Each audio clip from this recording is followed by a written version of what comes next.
জীবনটা যেন সিন্ড্রেলার বাস্তব রূপ। বাধা, বিপত্তি, প্রতিকূলতা, দারিদ্রতা সমস্ত কিছুকে সে তার ইচ্ছা শক্তি পরিশ্রম দিয়ে পৌঁছে গেছে সেই বলরুমে, থুরি বিধানসভায়। আমাদের আজকের অতিথি বিধায়িকা শ্রীমতী চন্দনা বাউরি। বাবার স্বপ্ন ছিল যে আমার মেয়েকে পড়াবো, অনেক দূর পড়াবো, যত দূর পড়তে যাবে তত দূর পড়াবো। বাসন মাজা থেকে শুরু করে সব যাবতীয় কাজ দুটো ঘরে। হ্যাঁ, মানে সেই সময় তো সংসার অচল হয়ে গেছিল, বাবা মারা গেছে মানে সংসার কিছু নাই।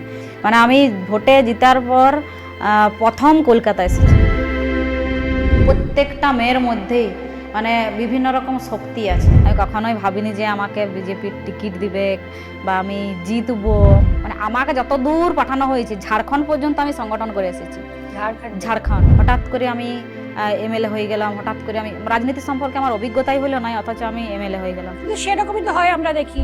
5 বছর তো জার্নিটা পশ্চিমবঙ্গের মানুষ জানেন যে কত অত্যাচার সহ্য করতে হয়েছে আমাদেরকে। এই সাহসটা এলো কি করে? তো সাংঘাতিক সাহস। মানে আমি ছোটবেলাতে এত শান্তশিষ্ট ছিলাম, এখনো দেখে মনে হচ্ছে মানে নমিনেশন করতে যেতে দেয় নাই। মোম ছুড়া থেকে শুরু করে কি করা বন্দুক পর্যন্ত চালিয়েছিল সেই সময়। সত্যটাকে সত্য বলার মতন ক্ষমতা কারোর ছিল না। 21 সালের যে আপনি জিতলেন, তারপরে আপনার যে ছোট ছোট সন্তান রয়েছে তাদের জন্য ভয় করেন? 23 সালে আমি ওদেরকে হোস্টেলে দিয়ে দিই। ভয় বলতে দেখুন, ভয় করে কি লাভ? আমার ছেলে ভাই মেরে দেবে, মেরে দেখ, কিন্তু আমি সত্যের পথে লড়াই করব। যতই মুখে বলি কিন্তু ছেলে মেয়ে তো রাত্রেবেলাতে কিন্তু কোলটা খালি লাগে সব সময়তেই। মানে মেয়েদের বেশি ত্যাগ করতে হয় সব দিক দিয়ে। রাজনীতি করতে গেলেই বলুন, কোনো চাকরি বাকরি করতে গেলেই বলুন, অবশ্যই মেয়েদেরকে এগিয়ে আসা উচিত, কারণ মেয়েরাই সব থেকে বেশি অসুরক্ষিত।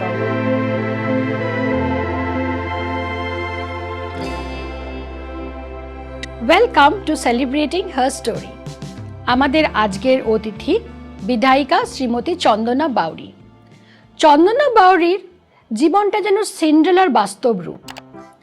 চন্দনা বাউরির জীবনের সমস্ত বাধা, বিপত্তি, প্রতিকূলতা, দারিদ্রতা সমস্ত কিছুকে সে তার ইচ্ছা শক্তি ও পরিশ্রম দিয়ে পৌঁছে গেছে সেই বলরুমে, থুরি বিধানসভায়। আর এই সিন্ড্রেলার পরই কিন্তু ভারতীয় জনতা পার্টি। আমি ভারতীয় জনতা পার্টিকে কুর্নিশ জানাই তাদের এই উদ্যোগের জন্য।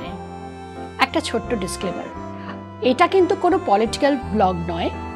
আমি কোনো পলিটিক্যাল পার্টির সদস্য নই। ভারতীয় জনতা পার্টির কেউ আমাকে চেনে না। আমার এই পডকাস্টটা করার একটি মাত্র উদ্দেশ্য যে চন্দনা বাউরির জীবনের যে সংগ্রাম, তার যে সেলিব্রেশন অফ লাইফ, সেইটি আমার কাছে ভীষণ অনুপ্রেরণা যোগায়। আপনারাও শুনুন তার গল্প তারই মুখ দিয়ে।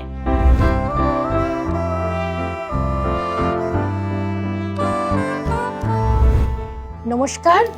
আমি কি বলবো, আমার বলার ভাষা নেই। আমি আপ্লুত, আমি আনন্দিত, আমি কৃতজ্ঞ যে আপনি এসেছেন। আপনার লাইফ আজকে আমরা সেলিব্রেট করব এই পডকাস্টে।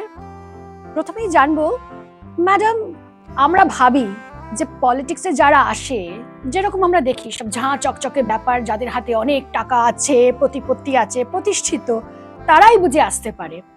আপনি একজন মাটির মানুষ, একেবারে মাটি থেকে উঠে এসেছেন। তো এই পলিটিক্সের কিভাবে এলেন আর শুরু থেকে শুরু করুন একটু। দেখুন, 2014 সাল থেকে আমি ভারতীয় জনতা পার্টি অ্যাক্টিভভাবে মানে কাজ করা শুরু করি। সেই সময় মহিলারা একদমই মানে বিজেপির হয়ে কেউ এগিয়ে আসতে চাইছিলেন না। তো আমি একটা দিদি, আমাদের অঞ্জলি ঘোষ বলে নাম, ওই দিদি মহিলা মোর্চার জিএস ছিলেন। তো সেই সময় মহিলারা যখন বেরোচ্ছিলেন না, তখন আমি বলেছিলাম যে ঠিক আছে, আমি পার্টির হয়ে কাজ করব। তো তারপর থেকে আমার জার্নি শুরু। তার আগে আমার হাজব্যান্ড মানে বিজেপির ভোট করিয়েছেন, পোলিং এজেন্ট বসেছেন, উনি পার্টির সঙ্গে যুক্ত ছিলেন, কিন্তু আমি সেরকমভাবে অতপ্রতভাবে যুক্ত ছিলাম না। তারপরে আস্তে আস্তে 14 সাল থেকে শুরু হয় আমার জার্নি, এবং এই জার্নির পিছনে অনেক কারণ আছে। আমার হাজব্যান্ড রাজনীতি করতো, মানে বিজেপি করতো। তো তারপর আমি অনেক পরীক্ষা দিয়েছিলাম, আইসিডিএস, আশা, ক্লার্কের, পিওনের, অনেক পরীক্ষা দিয়েছিলাম। কিন্তু এই রাজনীতি কারণ, মানে কোনো কিছু করতে গেলে তৃণমূল করতে হবে, তবে যে এবারে কাজ দেওয়া হবে। আমি আশা কাজে পাসও করেছিলাম এবং আমার কাজটা পাওয়ার কথাও ছিল, কিন্তু দেয় না। আমার ঘরে এসে থেড়ে দিয়ে গেছে, যদি বিজেপি করে তাহলে তোকে কাজটা দেবো না। পাশ করার পরে? হ্যাঁ, পাস করার পরেও তো আমি বলি আমার কাজের প্রয়োজন নাই, যদি পেটে বিদ্যা বুদ্ধি থাকে তাহলে আমি অবশ্যই কোনো না কোনো কাজ জোগাড় করে নিতে পারবো। তো এটাও একটা কারণ ছিল। তার সাথে সাথে যেভাবে অত্যাচার চলছিল না, এত অত্যাচার যে মানুষ বাইরে বেরোতেই পারছিল না, এবং মহিলারা তো বিশেষ করে পারছিল না। তখন মনের মধ্যে একটা রাগ জাগে যে না, রাজনীতিটাই মানে বেছে নিলাম আমি। আমার ইচ্ছা ছিল অন্য, আর হয়ে গেল অন্য। তো রাজনীতি সেই তখন থেকে করতে শুরু করলাম। 14 সাল থেকে অ্যাক্টিভভাবে একদম মহিলা মোর্চার জিএস, তারপরে মণ্ডলের জিএস, তারপরে জেলা সেক্রেটারি, তারপর পার্টি আমাকে 21 সালে মানে ক্যান্ডিডেট করেছিলেন, তো মানুষের আশীর্বাদে জিতেছিলাম। তারপর 5 বছর তো জার্নিটা পশ্চিমবঙ্গের মানুষ জানেন যে কত অত্যাচার সহ্য করতে হয়েছে আমাদেরকে, বিধানসভার ভিতরেও এবং বাইরেও বিভিন্ন রকমভাবে। মানে কি বলবো, মানে 21 সালে জিতেছেন, তারপরে অত্যাচার। 21 সালে জেতার পরেও বিভিন্ন রকমভাবে মানে টন্টিং থেকে শুরু করে অনেক কিছুই, যে তারপরে প্রলোভন দেখানো যে বিজেপিতে থেকে কি লাভ, তুমি তো কোনো কিছুই পাবে না, এই নাই। আমি বলি আমার কোনো কিছু প্রয়োজন নাই। অনেক টাকা পয়সার প্রলোভন, চাকরি বাকরির প্রলোভন, আমি বলি না আমার কোনো কিছু প্রয়োজন নাই, আমি যেখানে আছি সেখানে ভালো আছি। এবং মানুষ আমাকে আশীর্বাদ করেছেন। আমি মানে কয়েক বছরেই মাত্র লড়াই করেছিলাম বিজেপির হয়ে, মানে মানুষের হয়ে লড়াই করেছিলাম। তো সেই জায়গায় দাঁড়িয়ে বিজেপি আমাকে এতটা সম্মান দিয়েছেন, এই সম্মান থেকে আমি মানে অসম্মানিত হতে চাই না, এবং মানুষের যে আশীর্বাদ, সেই আশীর্বাদ থেকেও বঞ্চিত হতে চাই না। তাই আমি দৃঢ় সংকল্প নিয়েই মানে বিজেপিতে দীর্ঘদিন, তারপরে 21টা পুরো জার্নি, 21-এর পর থেকে একদম 26 পর্যন্ত আবার দল আমাকে প্রার্থী করেন, এবং আবার মানুষের আশীর্বাদে জিতি। মানে জার্নিতে তো অনেক বলতে গেলে অনেক কিছু, অনেক কথা আছে, অনেক মানে কি বলবো, মানে সেই সময় ছোট ছোট বাচ্চা। কথা জিজ্ঞেস করি আপনাকে যা দেখে বা কদিন কথা বলে বুঝেছি, আপনাকে দেখে যেটা মনে হয় আপনি ভীষণ একটা নরম সরম সফট মানুষ। তো এই সাহসটা এলো কি করে? তো সাংঘাতিক সাহস, সহজে তো কেউ এরকম সাহস দেখাতে পারে না। না দেখুন, প্রত্যেকটা মানুষের মধ্যেই রাগ, অভিমান, ক্ষোভ এবং সরলতা প্রত্যেকটা মানুষের মধ্যেই আছে। কিন্তু যখন দেখবেন অত্যাচার একদম চরম সীমার উপর মানে পৌঁছে যায়, সেই সময়তে আপনি যতই আপনি সেই একটা কথা বলে দেখবেন আমাদের গোদা বাংলায়, যে ধরসাপটাকেও যখন আপনি পায়ে মানে ওর শরীরে যখন পা দিবেন, নেঞ্জে পা দিবেন, তখন আপনাকে ছবল মারবে। তো নরম শান্তশিষ্ট মানুষ তখনই মানে রেগে যায় যখন তার উপরে প্রচুর অত্যাচার হয়, তার এলাকার মানুষের প্রতি, তার সমাজের মানুষের প্রতি, এবং বিধানসভার মানুষ এবং পশ্চিমবঙ্গের মানুষের প্রতি যে অত্যাচারটা দেখেছি, তাতে করে আপনা আপনি ভিতর থেকে উঠে এসেছে। এই মানে আন্দোলনের বলুন আর এই প্রতিবাদ বলুন, তখন আপনা আপনি ভিতর থেকে উঠে এসেছে। মানে আমি ছোটবেলাতে এত শান্তশিষ্ট ছিলাম, এখনো দেখে মনে হচ্ছে। মানে স্কুলে যেই পরে আমি যে প্রেজেন্ট আছি, আমাকে মাস্টারমশাই বলতেন, চন্দনা তুমি তো আছো এখানে, উপস্থিত দাও। আমি মানে বসেই থাকতাম চুপচাপ, কোনো কিছু বলতাম না, মানে কোথায় বলতাম না কারোর সাথে। পড়াশোনা আমার মোটামুটি ছিলাম, কিন্তু পড়াশোনা হলেও মানে স্কুলে যেতাম, উপস্থিত দিতাম না, আমাকে টেনে ধরে ফেরে উঠাইতো, তারপরে আমি সবাই দেখতে পেতে গেছি যে মানে এইরকম একটা সিচুয়েশনে ছিলাম, মানে খুব ভীতু ছিলাম। তারপরে এই চোখের সামনে সব কিছু দেখে মানে আপনা আপনি ভিতর থেকে কোথাও বেরিয়ে আসে। 2018 সালে পঞ্চায়েত ভোটের সময়তে মানে নমিনেশন করতে যেতে দেয় নাই, মোম ছোড়া থেকে শুরু করে কি করা বন্দুক পর্যন্ত চালিয়েছিল। সেই সময় আমাদের অনেক কার্যকর্তারা মার খেয়েছে, অনেক কার্যকর্তা যারাই নমিনেশন করার জন্য গেছে মানে সাহস দেখিয়ে ডিএম অফিসে যাই ফেরে মার খেয়েছে। এখানে একটা প্রশাসনিক জায়গা, সেখানে যাই ফেরে মার খেয়েছে, পঞ্চায়েতে মার খেয়েছে, ব্লকে মার খেয়েছে। মানে এত অত্যাচার এই তৃণমূলের। রাস্তাঘাটে তো মানে দেখলেই থ্রেট, বিজেপি করা চলবে না, বিজেপি করলেই তোকে মানে মেরে ফেলবো। তারপরে রেপ কেস। কিন্তু কেন? আমাদের তো এটা ডেমোক্রেসি, আমরা যা পার্টি যে ইচ্ছে করতে পারি, সেটা তো নিজের চয়েস। দেখুন এখানে তো মানে 2011 সালের পর মানে গণতন্ত্র বলে তো কিছু ছিল না। পুলিশ প্রশাসন একদম পুরো দলদাসে পরিণত হয়ে গেছিল। আমরা সবাই জানি যে পুলিশ মানে কোনো ঝুট ঝামেলা দেখলে টেবিলের তলায় লুকিয়ে পড়তো। তো সেই জায়গায় দাঁড়িয়ে পুলিশেরও কিছু করার ছিল না। পুলিশে মানে যিনি মুখ্যমন্ত্রী যিনি ছিলেন, উনি পুলিশ মন্ত্রী ছিলেন, এবং উনি যেটা বলতেন সেটাই হতো। মানে সত্যটাকে সত্য বলার মতন ক্ষমতা কারুর ছিল না সেখানে।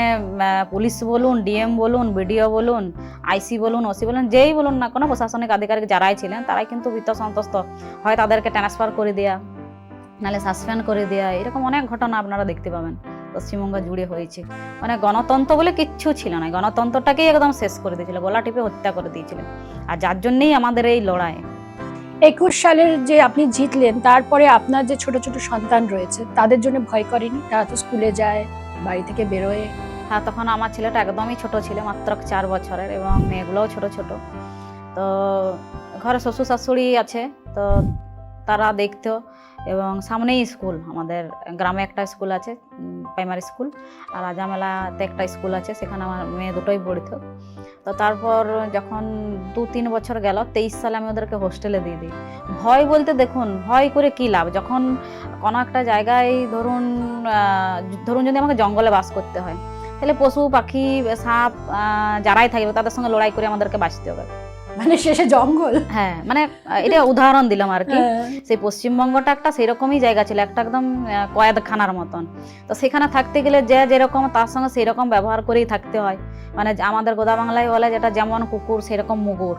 মানে ধরুন একটা খেপা কুকুর যদি আসে, তাকে আমাকে যদি কামড়াতে আসে, তাহলে আমাকে সেরকম জিনিস ইউজ করতে হবে। তো সেই জায়গায় দাঁড়িয়ে আমরা মানে জীবনের আশা আমরা ছেড়েই দিয়েছিলাম।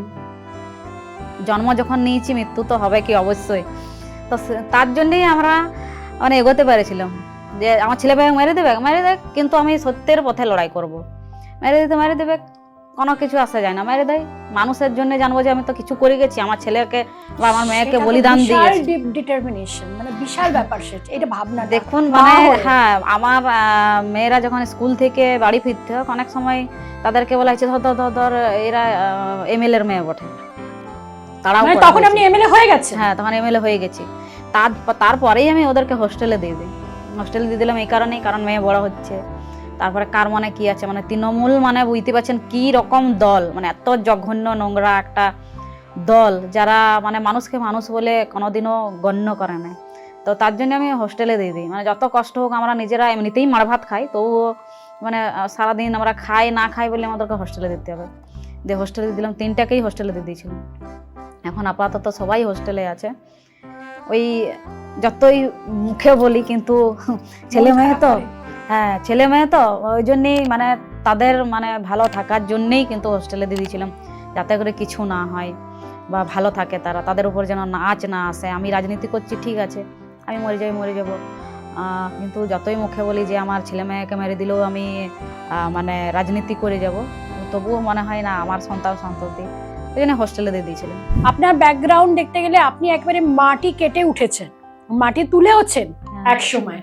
তো তখন মনে হয়নি কোনো রকম যে আমি কি করে এদের সাথে লড়বো, এদের পেছনে 10টা বডিগার্ড, এরা এত দামি একটা সানগ্লাস পরে আসছে, তখন কোনো রকম আপনার মনে হয়নি যে আমি কি করে এদের সাথে লড়বো?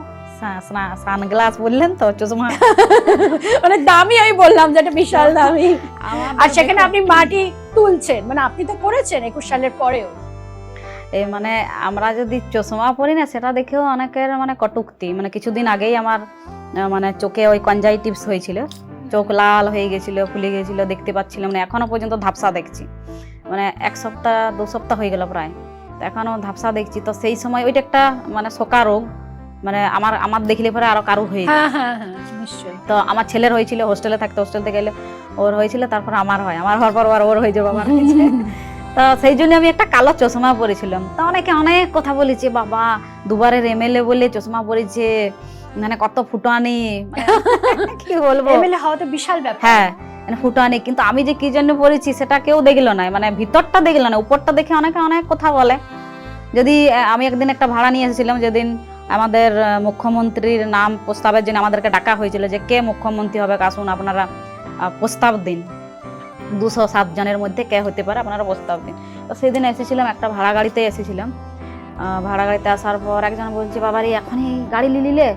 আমি বলি, দাদা 2বারের এমএলএ গাড়ি নিতেই পারি, আমি তো একটা বেতন পাই, একটা ওই টিএডি এর যে একটা ইয়ে থাকা সেটাও আমরা পাই, তো গাড়ি নিতেই পারি, কারণ আমি এলাকায় গত 5 বছরে যে কষ্টটা পেয়েছি, বিধানসভায় আসতে হয়, অনেক বড় এলাকা, অনেক বড়। এবার ধরুন হঠাৎ করে যখন আমাকে ডেকে দেয়, তখন আমি ট্রেনও ধরুন আমরা এরকম না যে আমরা সিস্টেম মানি না, আমরা কিন্তু সিস্টেম মেনে কাজ করি। ধরুন আমি ট্রেনে উঠবো, একজন কোনো ব্যক্তি সে টিকিট কেটে রেখেছে, তার সিটটাতে তো আমি বসতে পারি না, তাহলে ওইখানে যারা টিটি যারা থাকেন তারা তো মনে করেন যে একজন এমএলএ দাঁড়িয়ে যাচ্ছে, বসার জায়গা করে দিই, হয়তো কাউকে বসাই পরেই মানে তুলে পরেই আমাকে বসাবেন উনি।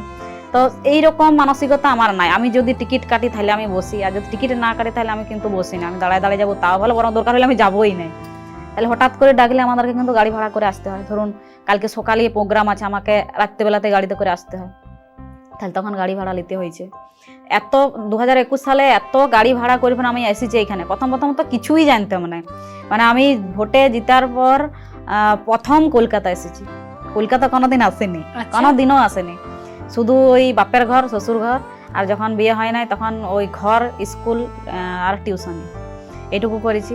তারপর রাজনীতি যখন করি তখন ওই এলাকাটুকু ঘুরেছি, সালতলা বিধানসভাটা আর বাঁকুড়া জেলা অফিস, এইটুকুনের মধ্যেই সীমাবদ্ধ ছিলাম। তারপরে হঠাৎ করে এমএলএ হওয়ার পর কলকাতা মানে রাস্তাটাই চিনতাম না, তাহলে এবার সেই লোকেশন করে গাড়ি ভাড়া নিয়ে পরে আসতে হতো। মানে এক দিনে কোনোদিন 11,000, কোনোদিন 12,000, 17,000 টাকা পর্যন্ত ভাড়া দিয়ে আমি এসেছি। আর তখন বেতন ছিল মাত্র 10,000 টাকা বেতন, মানে সব মিলে পিএ কে দিয়া এবং আপনার ইলেকট্রিক বিল নিয়ে পরে 21,870 টাকা আমরা পেতাম। তো মাসে 21,870 টাকায় কি হবে? এত বড় এলাকা, মানে আমার বিধানসভাটা অনেক বড় এলাকা এবং অনেক দূরে দূরে গ্রাম, তো সেখানে ঘুরতেই আমার মাসে 30,000 টাকার গাড়ির তেল পড়ে।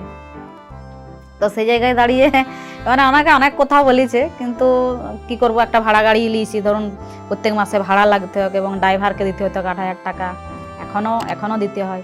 তো এইরকম করে তখন চালিয়েছি।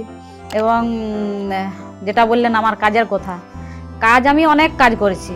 মানে আমার 2008 সালে আমার বাবা মারা যায়, এবং সেই সময়তে আমার মাধ্যমিক পরীক্ষা 2 দিন আগে আমার বাবা মারা যায়, মাধ্যমিক পরীক্ষা 2 দিন আগে। তারপরে দিলেন পরীক্ষা? হ্যাঁ, তারপরে মানে বাবার স্বপ্ন ছিল যে আমার মেয়েকে পড়াবো, অনেক দূর পড়াবো, যত দূর পড়তে যাবে তত দূর পড়াবো। তো মাধ্যমিকে 2 দিন আগে বাবা মারা গেল। বাবা মারা যাওয়ার পর গ্রামের লোক সবাই, মানে আমার বাবা খুব ভালোবাসতে, আমার বাবা ভ্যান চালাতো, তো সবাই এসে পরে বলছে না তোর বাবার এটাই স্বপ্ন ছিল, চ পরীক্ষাটা দেয়। দিয়ে এবার পরীক্ষা দিলাম। তারপর পরীক্ষা দেওয়ার পরে আমার দাদু তড়িঘড়ি করে বিয়ে দিয়ে দেয়। অত ছোট, মানে 16 বছরে? হ্যাঁ, বিয়ে দিয়ে দেয়। মানে তখন আমরা 5 ভাই বোন, তাহলে 3 বোন। এবার দাদু অনেক বয়স্ক, দাদু মানে বয়স্ক সেরকম না, আমার বিছা মারা গেছিল, তারপরে কাকু শ্বশুর বাড়িতে থাকতো, সাথে পাচ্ছে মানে কষ্টতে ইয়েতে মানে সেই বয়স্কর মতন হয়ে গেছিল। অত বাচ্চা মেয়ে বিয়ে করে অন্য জায়গায় থাকতে ভয় করেনি, কষ্ট হয়নি? অবশ্যই কষ্ট তো, সেটা তো হয়েছে। তো তারপরে মাধ্যমিক পরীক্ষা দিলাম, বিয়ে দিয়ে দিল। তারপরে আপনার আমি আবার ভর্তি হয়েছিলাম স্কুলে, আমার পড়ার খুব ইচ্ছা ছিল। তারপর 11-এ পরীক্ষা দিয়ে এলাম, 2 দিন পরীক্ষা দিয়ে এলাম, মানে ওই ফাইনাল পরীক্ষাটা দিয়ে এলাম। তারপরে আমার স্বামীর আবার শরীর খারাপ, এত শরীর খারাপ মানে এই মরে যায় এরকম অবস্থা। দিয়ে এবারে পরীক্ষা দিলাম, তাও ও হসপিটালে ভর্তি গোবিন্দনগরে, আর আমি পরীক্ষা দিতে যাচ্ছি। পরীক্ষা দিয়ে এলাম, পরীক্ষা দিয়ে আসার পর পাস করলাম, আবার 12-এ ভর্তি হলাম। 12-এ ভর্তি হয়ে পরে 12-এ পরীক্ষা দিতে পারিনি, মানে ফাইনালটা দিতে পারিনি, টেস্টটা দিয়েছিলাম, ফাইনালটা দিতে পারিনি, কারণ তখন সেই বছর মেয়ে হয়, বড় মেয়ে হয়। তাহলে আমি দেখলাম আমার পড়াশোনায় খুব বাধা। মাধ্যমিকের সময় বাবা মারা গেল, 11-এ মানে স্বামীর শরীর খারাপ, মানে ও সেই মোড়া অবস্থা। তাহলে 11-এও দেখলাম যে পড়াতে বাধা পেলাম। 12-এও সেই যে মাসে পরীক্ষা সেই মাসে আমার বড় মেয়ে হয়েছে, মানে বাধাই একটা আর কি। তো দেখলাম যে আমার পড়াশোনায় খুব বাধা হয়ে যায়, আর পড়িনি। অনেকে বলেছে যে ওই সেই ওপেন ইয়ের থেকে, স্কুল থেকে করে নিতে, আমার পড়াশোনায় বাধা আছে যখন আমি পড়বো না, দিয়ে পড়িলাম, মানে পড়াশোনা ছাড়ি দিলাম। দিয়ে এরপরে প্রচুর করেছি, মানে আমার মা সেই সময়তে কাজ করতে যেতে পারত না, যাদের ঘরে আমার মা কাজ করে, এখনও তাদের ঘরেই কাজ করে, ওই নাপিতদের ঘরে। তো তাদের ঘরে 3 মাস বাসন মাজা থেকে শুরু করে সব যাবতীয় কাজ ঘরে। হ্যাঁ, মানে মা যেতে পারত না, মা কমান নিয়ে উঠতেই পারত না, তো আমি সব করেছি। তারপরে ঘুটিয়া কুড়ানো, মানে গোবর এনে ঘরে ঘুটিয়া দেওয়া, মানে সেই সময় তো সংসার অচল হয়ে গেছিলো। বাবা মারা গেছে মানে সংসার কিছু নাই। আমার বাবা ভ্যান চালায় আসতে, তবেই আমরা খেতে পেতাম। তখন সেই 12 টাকা কেজি, মানে 12 টাকা না, 8 টাকা 10 টাকা 12 টাকা কেজি চাল ছিল। তো সারাদিনে 25 টাকা রোজগার হতো বা 50 টাকা রোজগার হতো আমার বাবা। 2টি করলে পরে 50 টাকা হতো। তো ওই টাকার মধ্যে আমাদের 7-8 জন লোক, আমরা 5 ভাই বোন, দাদু, ঠাকুমা, মা, বাবা, 9 জন আমরা লোক। ওই টাকার মধ্যে এবারে রোগ জ্বালা সব কিছু, আর মাটির বাড়ি, সে তিরপল দিয়ে দিয়ে ফেরত থাকতাম আমরা। তাহলে বাবা মারা যাওয়ার পর আর মানে একদমই কেউ ছিল না। আমার ভাইরাও ছোট তখন, আমার ছোট ভাই তখন 6 বছরের আর বড় ভাই তখন 8 বছর। তো সেই সময়তেও প্রচুর কাজ করেছি। তারপর বিয়ে হওয়ার পরও পাতা সেলাই থেকে শুরু করে সব। পাতা সেলাই? সেটা কি হয়? পাতা মানে শাল পাতা দেখেছেন? হ্যাঁ নিশ্চয়ই। শাল পাতা মানে আমার শ্বশুর ঘরেও খুব গরিব, হ্যাঁ আমার শাশুড়ি আমার শ্বশুর ওই আপনার পাথর ভাঙতে যেত।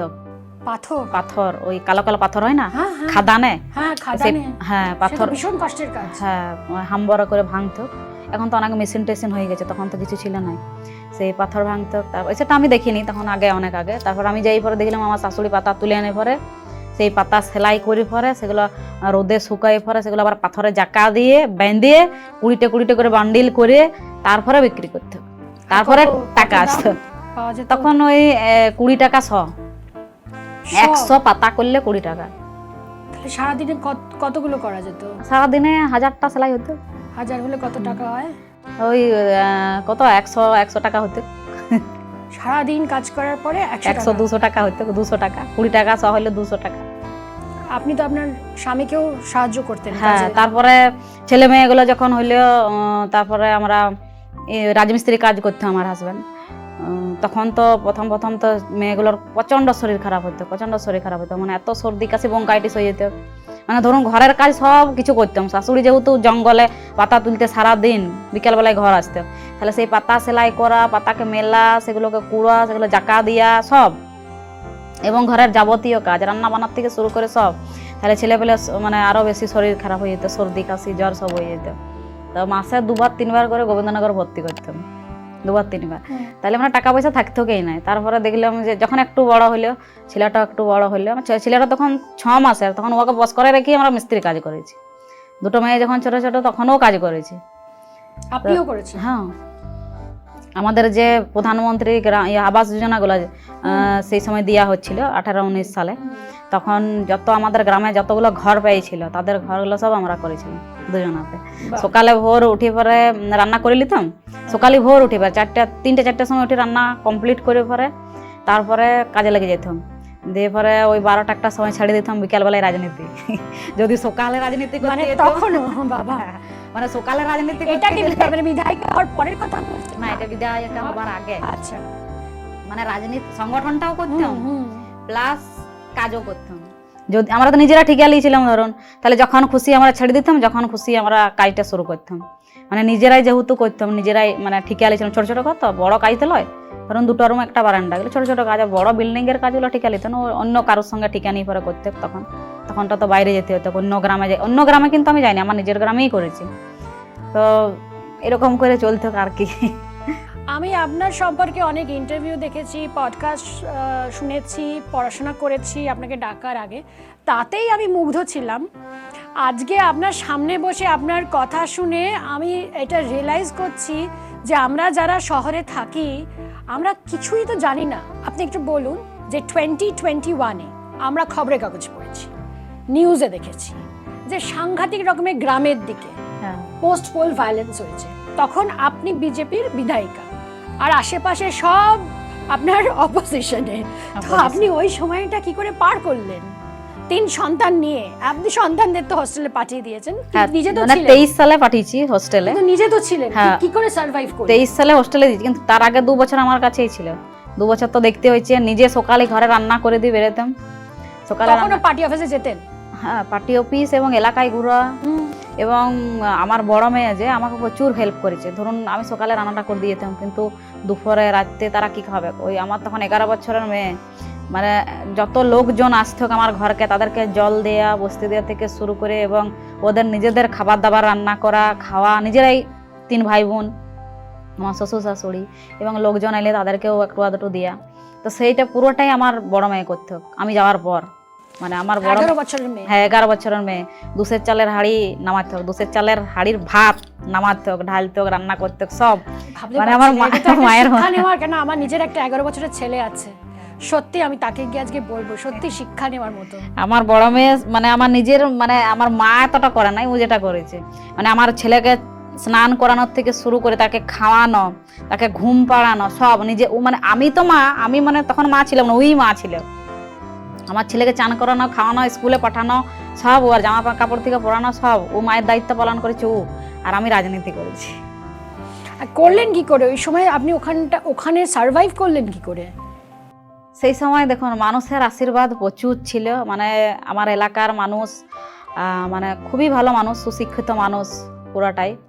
এবং আমাদের যে বিজেপির যারা কার্যকর্তারা ছিল তাদের উপর প্রচুর টর্চার হয়েছে, কাউকে গাঁজা কেস, আমার একটা কার্যকর্তাকে এমনকি এই গাঁজা কেসটা কি? এটা আমরা নিউজে শুনি খুব, যে গাঁজা কেস ব্যাপারটা কি? গাঁজা মানে একটা গাছ হয়, গাঁজা কি জানি, হ্যাঁ হ্যাঁ, ওই গাঁজাটা ওইটা তো অবৈধ।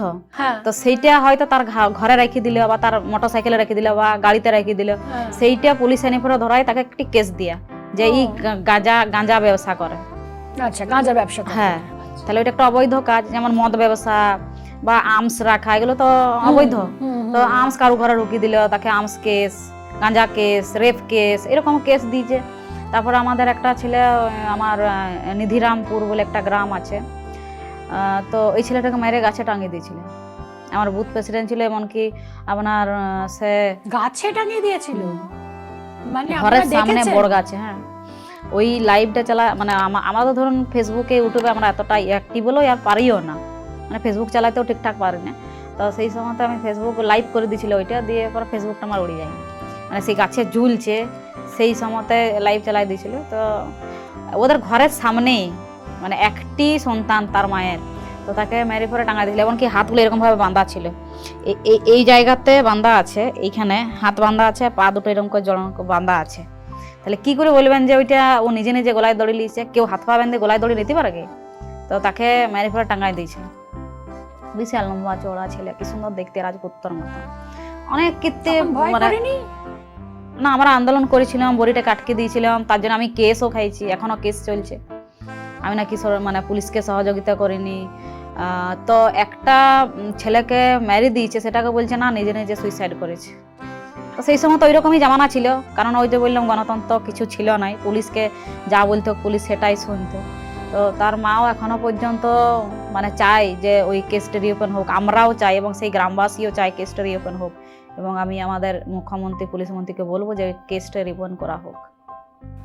আচ্ছা, অভয়ের যে কাণ্ডটা, সেটা যেরকম আমাদের কলকাতা শহরে বা শহরাঞ্চলিতে আমরা সবাই এটা প্রতিবাদ করেছিলাম ভীষণভাবে, গ্রামের দিকে হয়েছিল, সব জায়গাতে হয়েছিল।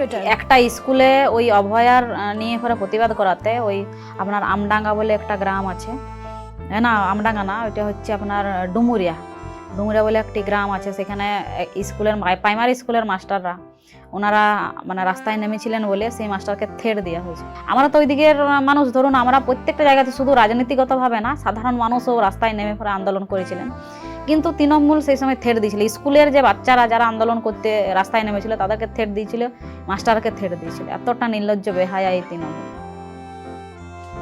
এই যে আপনার এরকম একটা সুদীর্ঘ জার্নি, পেছনে তাকালে কিছু মনে হয় যে এটা বোধহয় হলে আরো ভালো হতো, এটা না হলেই বোধহয় আরো ভালো হতো?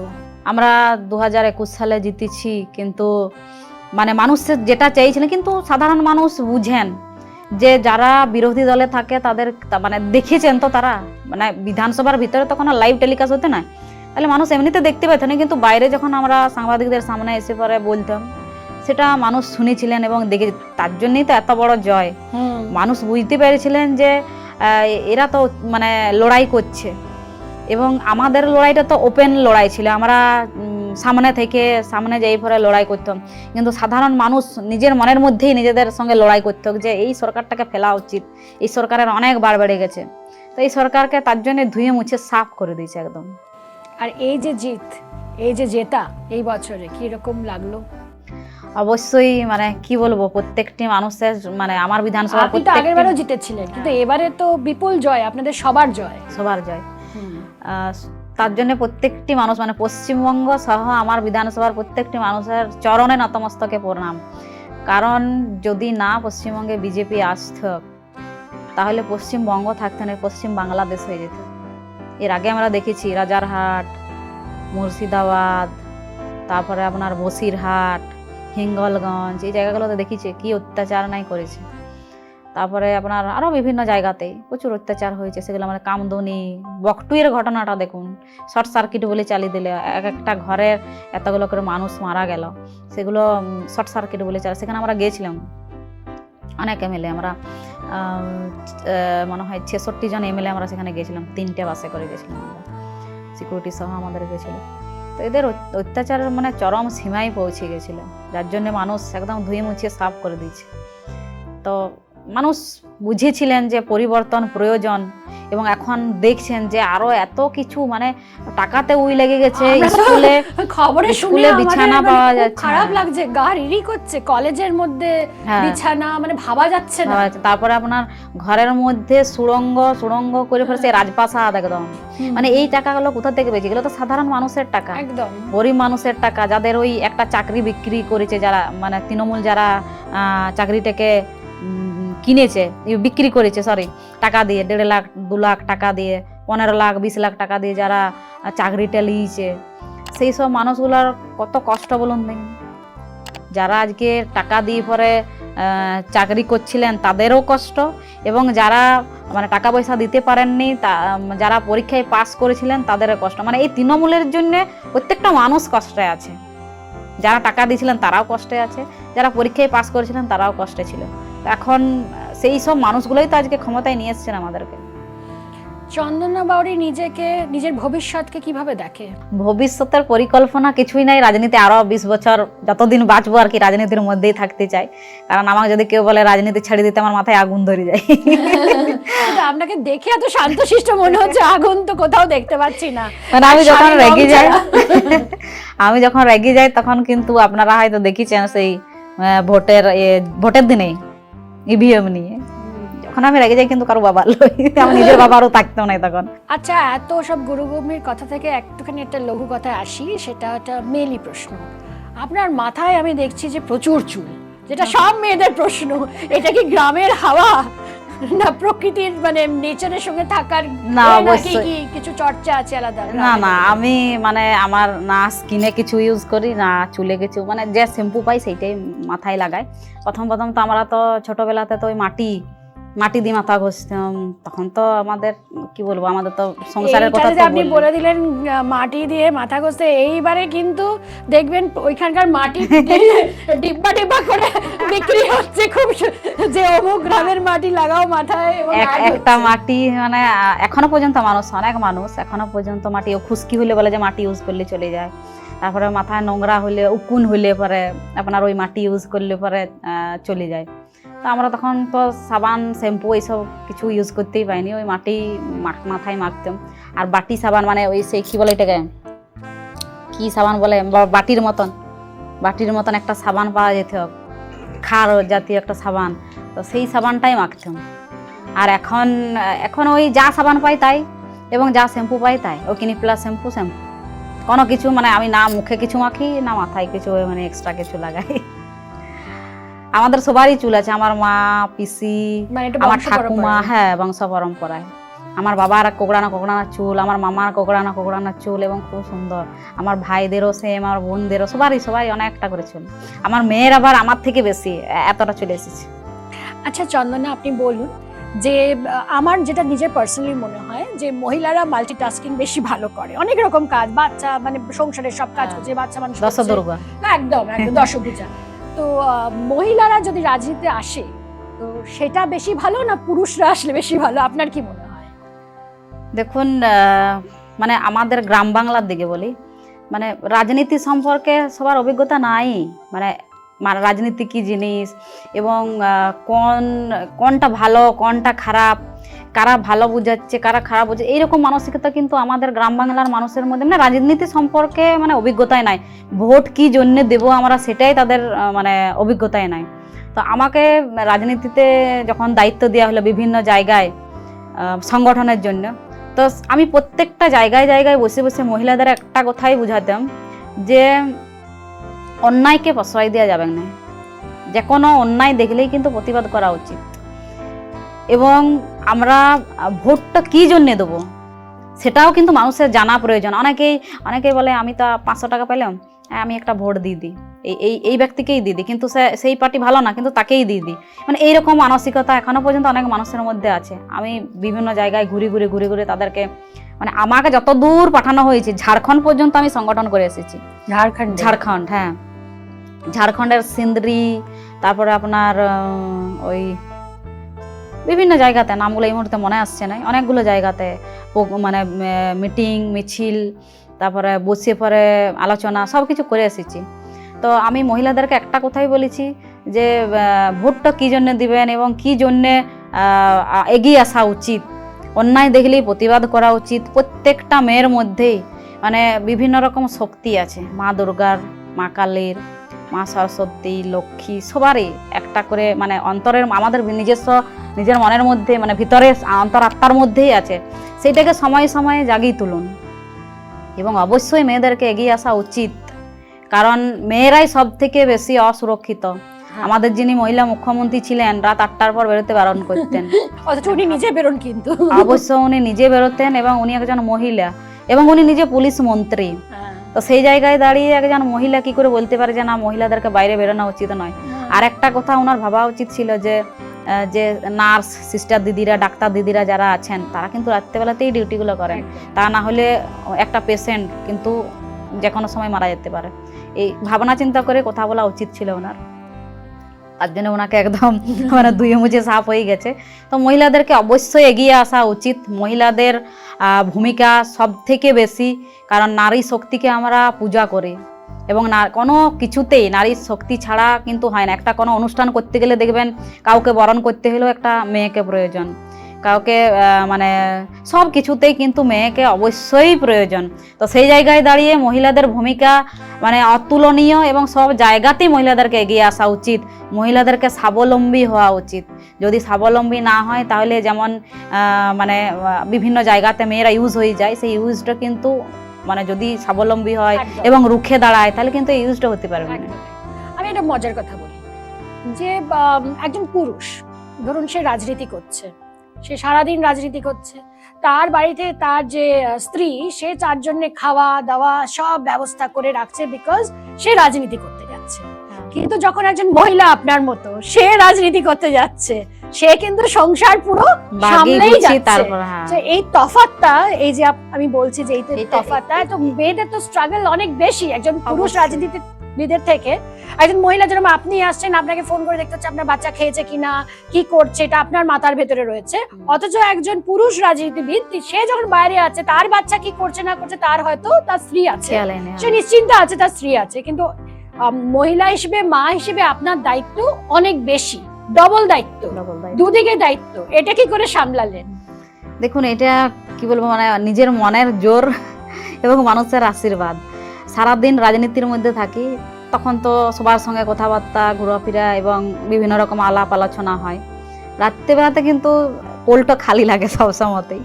যখন রাত্রেবেলায় যখন শুই বিছানায়, তখন মনে হয় ছেলেটা যদি কাছে থাকতো, কি করছে, সে খেয়েছে তো, ঘুমাইছে তো, তার জ্বর আসে নাই তো, মানে এরকম মনোভাব, মানে কিছু হয় নাই তো এরকম মনে হয়। তো তবুও মনকে শক্ত করে এবং সমাজের কথা ভেবে এবং আমার বিধানসভার মানুষের কথা, পশ্চিমবঙ্গের মানুষের কথা ভেবে এগুলোকে সব ত্যাগ করতে হয়েছে। ত্যাগটা সব থেকে বড় জিনিস, বিশাল ত্যাগ। হ্যাঁ, বিশাল ত্যাগ। এটা মানে মেয়েদের বেশি ত্যাগ করতে হয় সব দিক দিয়ে। রাজনীতি করতে গেলেই বলুন, কোনো চাকরি বাকরি করতে গেলেই বলুন। একটা দিদির সাথে কথা হচ্ছিল যে কাজটাও ডবল হচ্ছে। হ্যাঁ, কাজটা ডবল, ঘরে রান্না বান্না থেকে শুরু করে সব বাগা গোছর থেকে শুরু করে আপনার তারপরে আবার রাজনীতি, তারপরে রাজনীতি। আমি 22-23 সাল পর্যন্ত এরকমই করেছি। তারপর কিন্তু ছেলে মেয়েদেরকে আমি বাইরে দিয়ে দিয়েছি। দেখছি আমার জন্য ওদের পড়াশোনা, মানে আমার বড় মেয়েটার পড়াশোনাটা একদমই হচ্ছিল না, অথচ সে পড়াশোনাতে খুব ভালো। মানে আমি ওকে নিজে হাতে তৈরি করেছিলাম ছোট থেকে, মানে ফার্স্ট সেকেন্ড থার্ডের মধ্যে থাকতো। বাহ, ফার্স্ট সেকেন্ড থার্ড। তারপরে যখন রাজনীতিতে মানে যখন এমএলএ হয়ে গেলাম, তখন ওর প্রচুর কষ্ট হতো। ওই জন্য আমি 7-5 ভেবে ওকে হোস্টেলে দিয়ে দিই। মেয়েদেরকে কি করবেন বলুন, করতে হয়, স্যাক্রিফাইস করতে হয় আমাদেরকে। আচ্ছা বলুন যে আপনি যেরকম প্রান্তিক জায়গা থেকে এসেছেন, সেরকম যদি অন্য কোনো মেয়েরা রাজনীতিতে আসতে চায়, তাদের কি উপায়? অনেকেই আমরা বুঝতে পারি না যে সাধারণ লোকেরা কিভাবে রাজনীতিতে যায়। তাদের জন্য আপনি বলুন, মার্গদর্শন দেখান যে কিভাবে করবে, বুথ লেভেল থেকে করবে, বা কিভাবে তারা সুযোগটা কিভাবে পাবে। অবশ্যই বুথ লেভেল থেকেই করা উচিত। আমি বুথ লেভেল থেকেই সংগঠনটা করে এসেছি। আমি যখন মহিলা মোর্চার জিএস ছিলাম, সেই সময়তে আমি প্রত্যেকটা বুথে এবং আমরা সাইকেল, তখন সেই সময়তে সাইকেলে করে আমরা সংগঠন করে বেড়েছি। রাত 10টা 11টা ওই 6 মাসের ছেলেকে রেখে দিয়ে পরে আমি কিন্তু গোটাই ঘুরেছি। আমার ওই বড় মেয়েই দেখাশোনা করতে। তো 6 মাসের ছেলেকে রেখে সাইকেলে বিভিন্ন গ্রামে, আমার 2টো অঞ্চলের দায়িত্ব ছিল। প্রত্যেক দিন মিটিং, প্রত্যেক দিন মিটিং করেছি, মিছিল থাকলে মিছিল। সেই সময় তো দিলীপ দার উপরে প্রচুর অত্যাচার, সেই আটকানো, হ্যাঁ সেই সময় রাজ্য প্রেসিডেন্ট ছিলেন, ওনাকে যখন কোথাও আটকে রেখেছে বা জুট ঝামেলা হয়েছে সেই সময় মাঠে নামে আন্দোলন করা, সব কিছু করেছে। মানে একদম নিচুস্ত। আমি সংগঠনটা ভালো বুঝি, একদম আমাকে বুঝাইতে বলুন, কোনো পাড়াতে নিয়ে যান, সেখানে কিন্তু আমি ভালো করে বুঝাই দিতে পারবো। রাজনীতিতে আসতে গেলে সংগঠন লেভেল থেকে আসা একদম বুথ স্তর থেকে গেলে কি হয়, আপনার সব রকম অভিজ্ঞতা হবে, আপনি সেখানে ভালো বক্তা তৈরি হবেন এবং সেখানে আপনি সবাইকে বুঝাতে পারবেন। সেই রকম বিভিন্ন জায়গাতে আপনাকে পাঠালে সেখানে বুঝাতে পারবেন। বুথ লেভেল থেকে শুরু করাটাই ভালো। হঠাৎ করে আমি এমএলএ হয়ে গেলাম, হঠাৎ করে আমি রাজনীতি সম্পর্কে আমার অভিজ্ঞতাই হলো না, অথচ আমি এমএলএ হয়ে গেলাম। কিন্তু সেরকমই তো হয়, আমরা দেখি যে এতদিন হয়তো সে কোনো রাজনীতিতে নেই, হঠাৎ করে শুনলাম 1 মাস আগে সে অমুক জায়গায় তৃণমূলেই হয়েছে। যেমন কোয়েল মল্লিক, তারপরে আরো কি কি কোন দিকে নাম সবার কি নামগুলো জানিনি আমি। তো সিনেমা আর্টিস্ট থেকে তারা অনেকেই রাজনীতিতে চলে এসেছে। হ্যাঁ, ওর মানে তৃণমূল কি ভেবেছিল যে সেলিব্রিটিদেরকে দিলে হয়তো, মানে ওনাদেরও একটাই ছিল যে ভিড় ভিড় ভিড় করার, একটা রাস্তায় ভিড়। কোয়েল মল্লিক যাচ্ছে, রাস্তায় ভিড় হবে, লোক ভাবে প্রচুর লোক, তৃণমূলের সাইডে প্রচুর লোক, ওদের এরকম চিন্তা ভাবনা।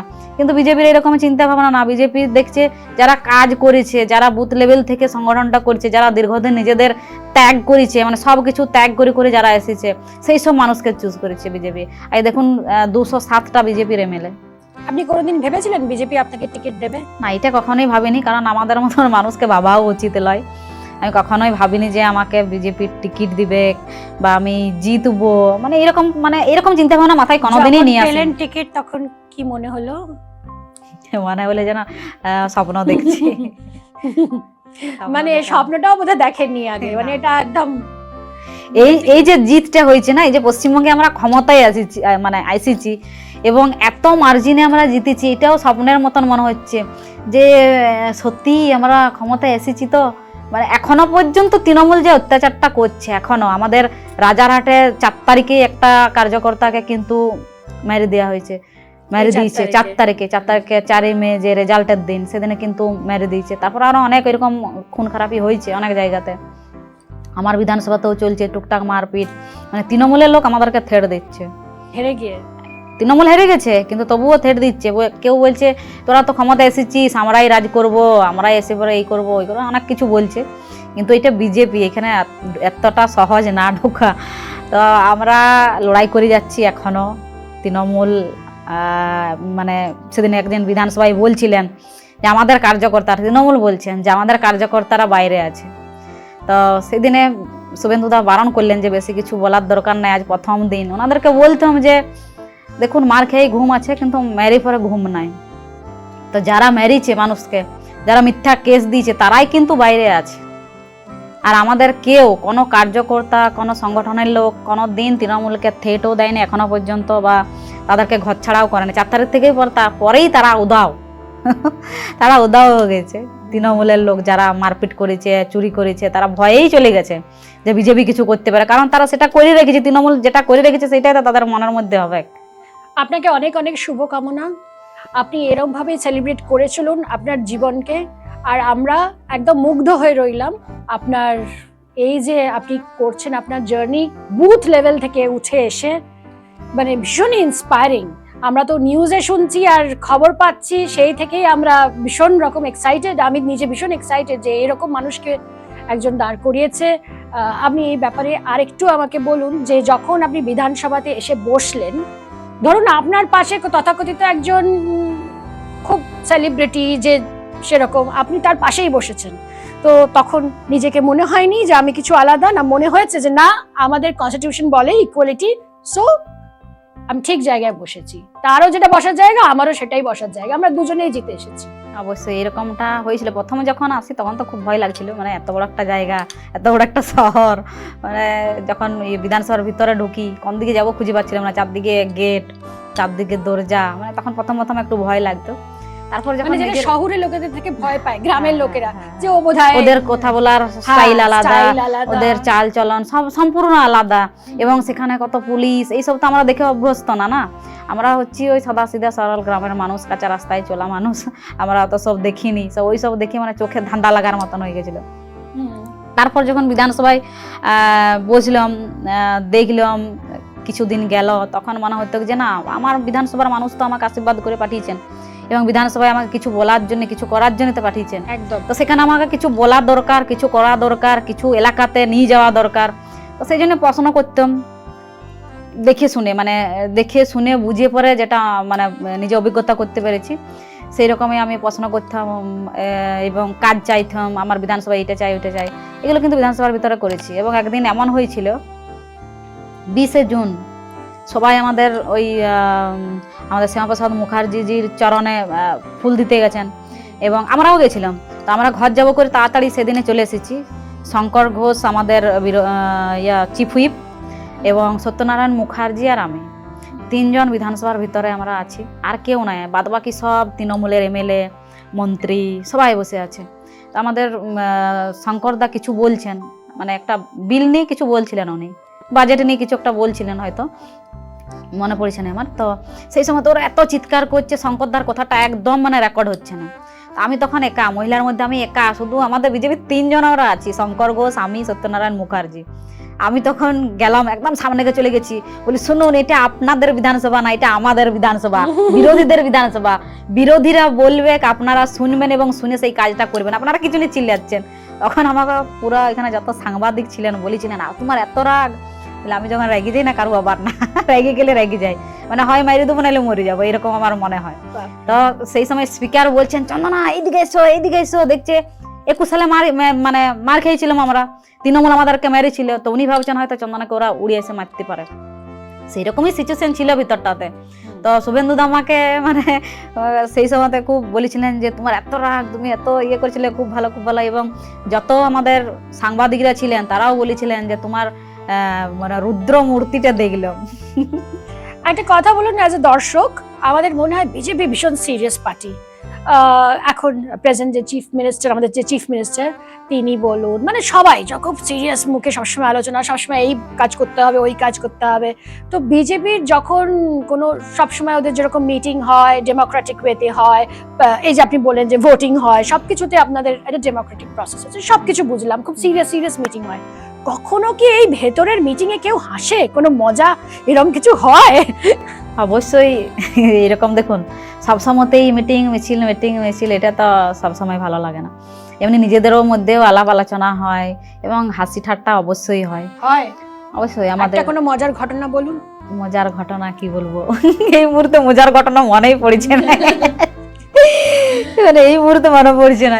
অনেক আমাদেরও দেখলে মনে হয় যে বুঝি ভীষণ সিরিয়াস পার্টি, কিছু বললেই এক্ষুনি বকে দেবে। না, অবশ্যই আমাদের সেখানে হাসি ঠাট্টা অবশ্যই হয়, কারণ সবসময়তেই রাজনীতি এটা ভালো না। এমনি হাসি মজা ঠাট্টা, আমাদের গানের লড়াই হয়। হ্যাঁ, বিজেপির লোকেরা গানের লড়াই করে, এটা তো ব্রেকিং নিউজ। মানে কোনো একটা মিটিং এ হয়তো কাউকে গান গাইতে বলা হলো, কেউ কবিতা বলছে, কেউ নাটক, ছোট মতো একটা নাটক, এরকম হয় আমাদের। আর খাওয়া দাওয়া, এই যে বিধানসভায় আসছেন সবাই মিলে একসঙ্গে খাওয়া দাওয়া। হ্যাঁ, আমাদের এই একটা সিস্টেম খুব ভালো, যে প্রত্যেকটা এমএলএদের কাছ থেকে 2000 টাকা করে বা 3000 টাকা যেমন দিতে পারে আর কি, তো একটা অ্যাকাউন্টে জমা হয় এবং সেখান থেকে আমাদের খাওয়া দাওয়া। তারপরে এই যে আগে যেমন যখন আমরা বিরোধী দলে ছিলাম সেই সময় প্লেকার্ড নিয়ে যে আন্দোলন করতাম, সেগুলো সম্পূর্ণ কিন্তু আমাদের নিজস্ব বেতনের টাকার মানে একটা রাখা হতো ভাগ, সেখান থেকে আমাদের কিন্তু ওগুলো হতো। মিষ্টি খাওয়ানো, তারপরে কোথাও ধরুন কারো অসুস্থতা, সেইগুলোতে কিন্তু আমাদের টাকাটাই দেওয়া হতো এবং লাস্টে যখন কিছু টাকা বেঁচেছিল সবাই আবার ফেরত পেয়েছিল। আর এই যে সকাল থেকে রাত অবধি এত কাজ, চন্দনা বৌদি খায় কখন, কি খায়? আমার খাওয়া একদম সীমিত, এই দুটি ভাত। সকালে যদি কোনোদিন খেলেও মার ভাত খাই বেরিয়ে যায়, সকালবেলায় একবার ভাত খাই নিলে সারাদিন আর ভাতের টান থাকে না। ভাত একবার চাই আমাদের, সারাদিনে হলে একবার ভাত চাই আবার। এবং আমাদের 3 বেলাই ভাত হয়, কিন্তু এখন এই পার্টির কাজে মানে খাওয়াটা ঠিক মতো হয় না। আর এমনিতেই আমার পেটে পাথর হয়েছে, ওই জন্য বাইরের খাওয়াটা, মানে পাথর হয়েছিল তারপরে অপারেশন করেছি, তারপর বেটা হয়েছে, তো ওই জন্য বাইরের খাবার বেশি খাই না। আর নেহাতি যেদিন ঘরে খেতে পাই না সেদিন বাইরে খেতে হয়, দুটি ভাত, শুধু ভাত। অনেক অনেক ধন্যবাদ আপনাকে আমার পডকাস্টে আসার জন্য। আমিও আসতে পারে ধন্য, কারণ আপনি এতবার ফোন করেছেন। আমি বলেছি দিদি, আমি শুধু ফোন আপনাকে করিনি, আমি প্রচুর অনেক জায়গা থেকে চেষ্টা করে, কেন অবশ্যই আমার তো বিজেপির সাথে কোনো কন্ট্যাক্ট নেই, সেই জন্য যাতে আপনাকে আমি এখানে আনতে পারি আমি অনেক চেষ্টা করে এনেছি। আর আমার তো চেষ্টা আজকে সফল হয়েছে। আমি আনতে চেয়েছিলাম আপনাকে একজন নারী হিসেবে আপনার সফলতাকে এখানে সেলিব্রেট করার জন্য। অবশ্যই আমারও আসতে পেরে খুব ভালো লেগেছে। আপনি এমন বলেছেন যে আমার খুব ইচ্ছা, ভীষণ ইচ্ছে, একদম আমি স্বীকার করছি। মানে আমাদের ধরুন বেশিরভাগ সময়টাই আমি কিন্তু নিজের এলাকায় থাকি, বেশিরভাগ সময়টাই।